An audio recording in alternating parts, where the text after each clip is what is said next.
আজকে আপনাদের সাথে ঢেঁড়স পাটার রেসিপি শেয়ার করছি। নামটা একটু হাস্যকর শোনালেও এটা নাকি আসল নাম ঢেঁড়সের।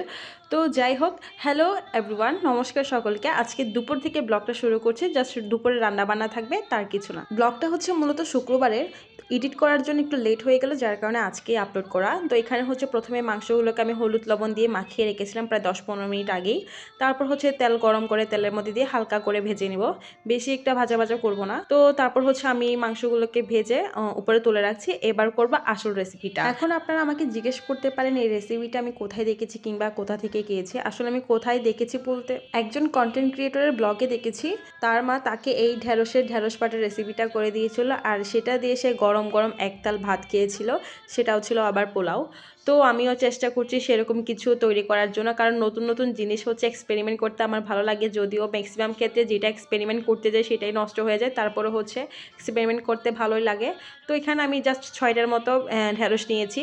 যেহেতু প্রথমবার এক্সপেরিমেন্ট করতে যাচ্ছি, খারাপ ভালো হতেই পারে, সেজন্য অল্প করে নিয়েছি, কারণ ফার্স্ট টাইম এটা বানাচ্ছি। তো আপনারাও যারা এটা যদি ভালো লেগে থাকে আপনারাও ট্রাই করতে পারেন। মোটামুটি আমি যেটা তৈরি করে বুঝলাম খারাপ না, খেতে অনেক ভালো লাগে।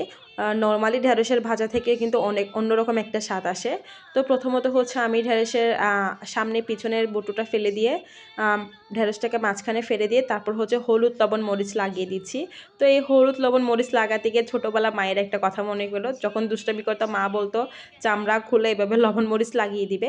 যাই হোক, এখানে হচ্ছে আমি লবণ মরিচ হলুদ এটা লাগিয়ে ঢেঁড়সগুলোকে হচ্ছে একটু ভাজি করে নেব, তবে অল্প তেলে ভাজতে হবে। আর হচ্ছে ঢেঁড়সগুলো এইভাবে একটু একটু পোড়া পোড়া আনতে হবে, তাহলেই নাকি ঢেঁড়স পাড়ার এই রেসিপিটার ফ্লেভার ভালো আসবে। তো আমি হালকা হালকা তেলে হালকা হালকাভাবে পোড়া পোড়াভাবে ভেজে নিয়েছি। তো এবার হচ্ছে মাংস রান্না করে নেব। যেহেতু শুক্রবার আজকে, সেহেতু মাংস আর পোলাও রান্না করছি, সাথে হচ্ছে এই ঢেঁড়স পাটাটাও রান্না করছি।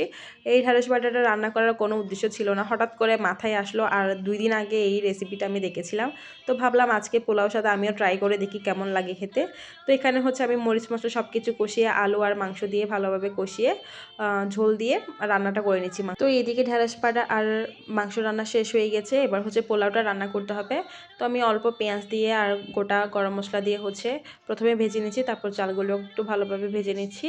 আর আজকে এই পোলাওটাতে হচ্ছে পানির পরিমাণটা আমার একটু বেশি পড়ে গিয়েছে, বুঝতে পারিনি। তারপর লবণ আর হালকা একটু চিনি দিয়ে নাড়িয়ে চাড়িয়ে ঢাকনা দিয়ে দিলাম।